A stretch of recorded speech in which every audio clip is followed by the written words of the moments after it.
So you saw Mufasa as well? I did. I saw it today, as a matter of fact. So I'll recap what it is for you real quick, and then I'll go into my analysis slightly. So yeah, okay, you know about the 2019 Lion King live action, fully animated, the Jon Favreau movie. And a lot of people don't like that movie. I thought it was okay. I thought Seth Rogen and the other dude as Timon and Pumbaa were pretty funny. I thought it came together. Certainly, the photorealism is remarkable. I know people feel like they can't, like the lions now can't emote because they look like live action lions, but I just think it's an interesting relic. Certainly, if you didn't know what CG animation was, I don't think you'd know what the fuck you were looking at. Yeah, Jon Favreau worked on it. He directed it, so he has standards. He has standards, and he pioneered a lot of good technology with it. Yeah, he pioneered it with Jungle Book and stuff. So that movie, despite the critical reception, I think it's like a top 10 highest grossing film of all time. Like it did, well over $1 billion, I think, is what it grossed. So naturally they wanted to do more with it. I think one option would have been to sequelize it, because there is Lion King 2 Simba's Pride, which is pretty good. It's got some good songs in it, like He Lives in You, and it's about Simba's daughter and Scar's like next of kin or something. It's a little strained, but who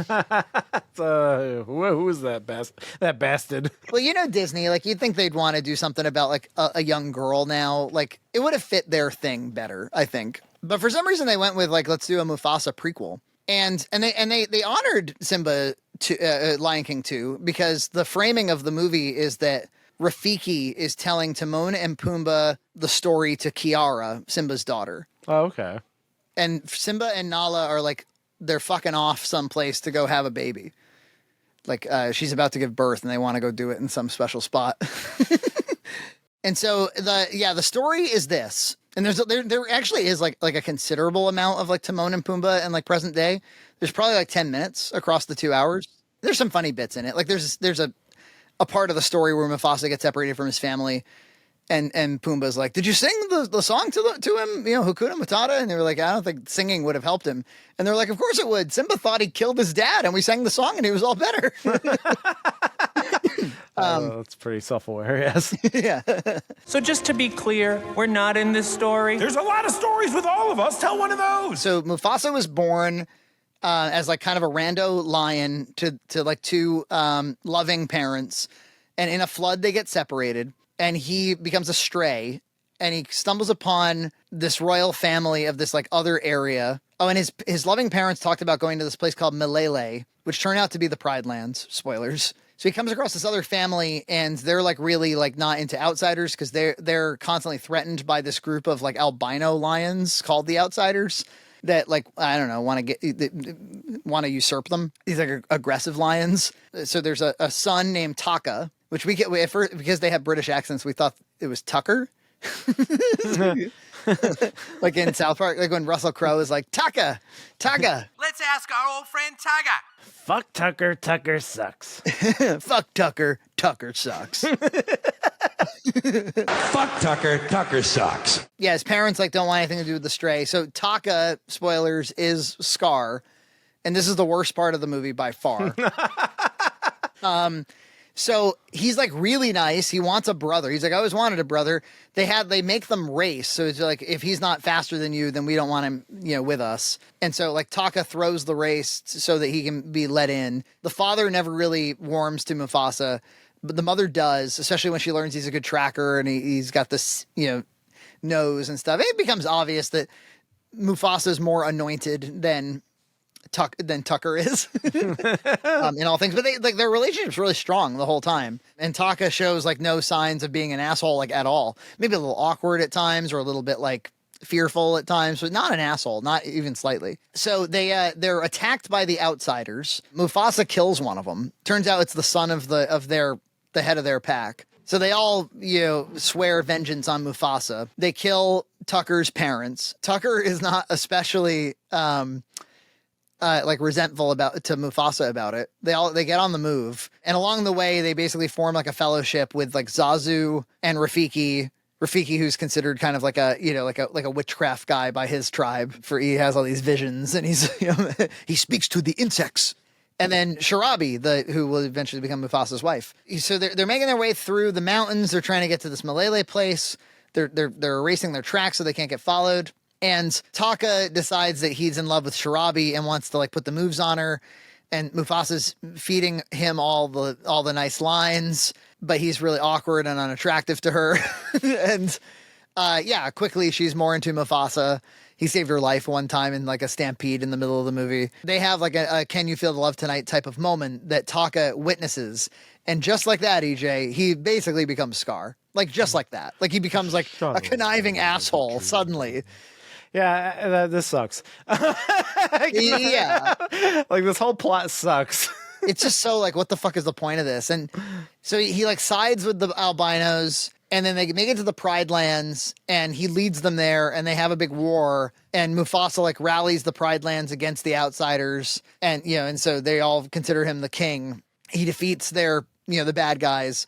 At the last minute, Taka sacrifices himself in the fight to save Mufasa. He gets his scar. And then there's this real kind of Han Solo moment, like, where'd you get your name, son? Who are your people?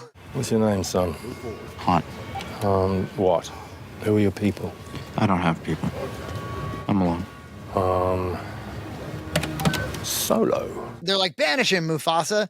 And he goes, no, like he'll always have a place. My brother will always have a place here. He's not even his real brother, right?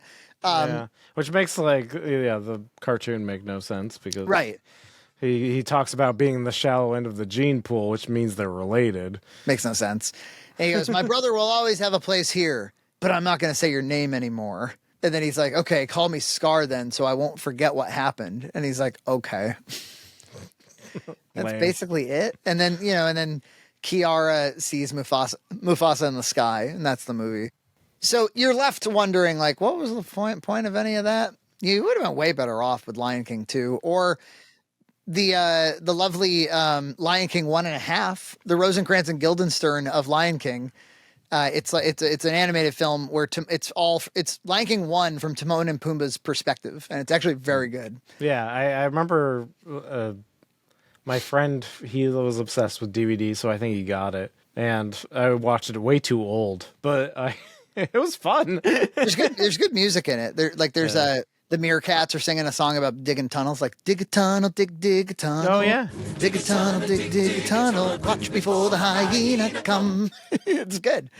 And speaking of music, this movie has good music, which I'm sitting there kind of like grooving out to. I'm like, well, at least it has really nice animation. It's got really nice music. Wouldn't you know it, EJ? The credits hit. Lin-Manuel Miranda.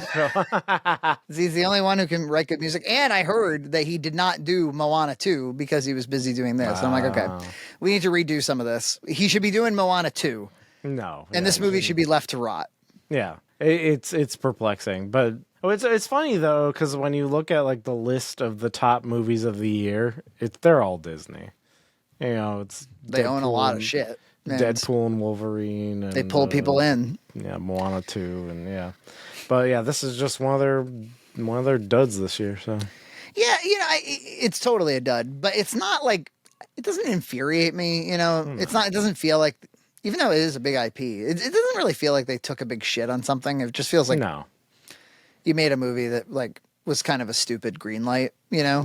Well, one thing you might find interesting, it was directed by Barry Jenkins. He's the director who did Moonlight. You remember that movie? Right. Yeah. I'm sitting there, and I saw he made some comment where he's like, I think the whole CG thing I'm kind of done with it. Like, I'm not going to be making movies that like the whole thing's CG anymore. It's not really for me. I'm sitting there thinking like, well, why hire like the indie Oscar award winning like queer cinema guy to do this? Like, why would he enjoy, apart from the salary, like why would he enjoy doing this? You need a nerd like Jon Favreau who's gonna be like, okay, we can innovate we can take the camera and we can go around in the space and you can see it on the screen. And you basically need a technician. Yeah. Yeah, a George Lucas. I do think Favreau is like the closest thing to a Lucas that we have right now, where he keeps like, the guy invented the volume, right? Or conceived of it. He's like, what if we just did this whole thing with LED monitors? Is this possible? But he's also the guy who's like, what if there was a Baby Yoda? Yeah. He's like, it doesn't sound stupid to me. No. And it made them the most money ever. It's just funny. It's, you know, the whole like what tore these two apart, you know, Mufasa and Scar. And it's like, it was a woman. It's like, it's always a woman. It's always a woman. She purrs like a cat because she's always a woman to me. This is a disaster, Pumbaa. A disaster, I tell you. She's gonna put a stake right through the heart of our Hakuna Matata. We can't let them feel the love tonight. Subscribe to Red Cow Entertainment on Patreon or become a YouTube member for full episodes every other week.